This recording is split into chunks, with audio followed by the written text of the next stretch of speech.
if you're genuinely doing things that are good for you, and another person is getting a bit niffed by that, or that's not fitting in with their expectation, you're actually helping them grow.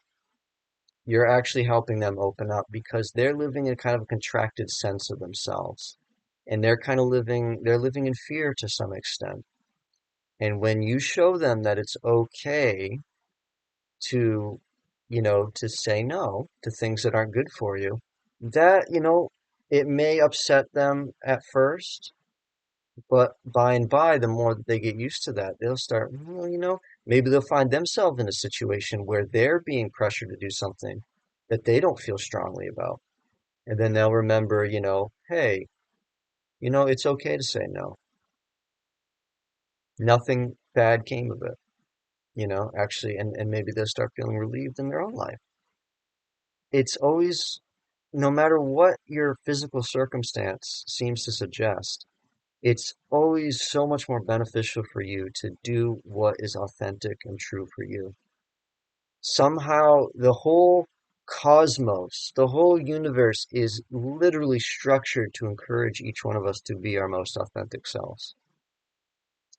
And when we try to ignore that for whatever reason, it's like we're literally putting a big stop sign in front of the universe and its flow of abundance. We're saying, no, no, not yet.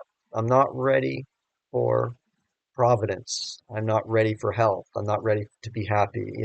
It's like you're putting this kind of condition on how all these wonderful things are supposed to flow into your life. And the thing is, no matter what path we follow, no matter where we go in life or how we do it, it always comes back to truth. And that truth can only be experienced by you. So there's really never a time in life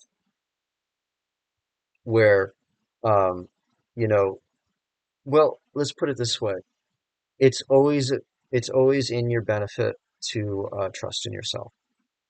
No matter what's going on, it's always in your benefit to trust yourself because, sometimes it kind of goes back to like the biblical depictions of like when Moses and the Israelites were moving out of the promised land, and the Red Sea was parted before them. They're like, how are we going to get across this sea? But they had faith. Moses had faith. The Israelites had faith. And so the Red Sea parted. And, we get into these kind of situations in life, these scenarios in life, where sometimes our faith is tested.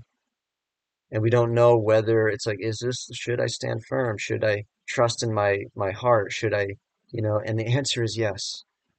The answer is always yes. And you see miraculous things will happen.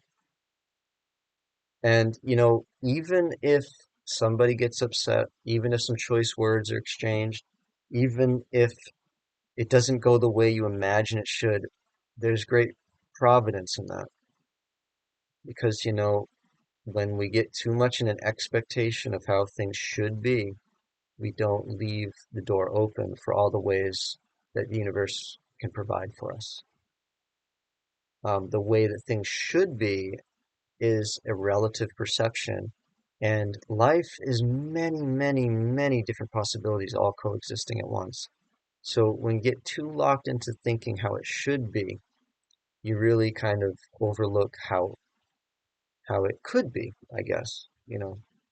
So that's really the point of the message, is really just it's always in your benefit to trust in yourself.